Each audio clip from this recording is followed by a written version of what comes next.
ধনী দুলালি না হলেও বিশাল মনের একজন আদর্শ শিক্ষকের ঘরে আমার জন্ম।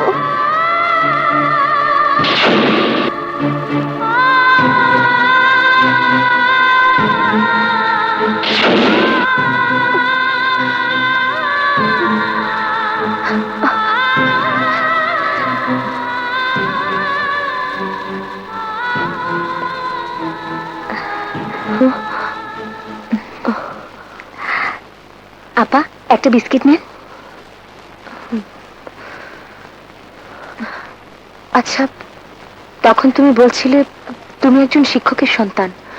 তোমার বাবা কোথাকার শিক্ষক ছিলেন? ঢাকার কালাচাঁদপুরে। তোমার বাবার নাম কি? মোহাম্মদ আব্দুল সাত্তার। সবাই চিনতো সাত্তার মাস্টার বলে।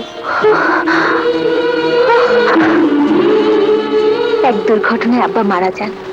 আব্বার সাথে বড় আপন ছিল, তার লাশের সন্ধান পাওয়া যায়নি। আপু ট্যালেন্টপুরে বৃত্তি পেয়েছিল তো, আব্বা তার জন্য ঘড়ি কিনতে গিয়েছিলেন। আরে সব সময় তুমি শুধু হিসেব করো, হিসেব করে কি আর দুনিয়া চলে? আমার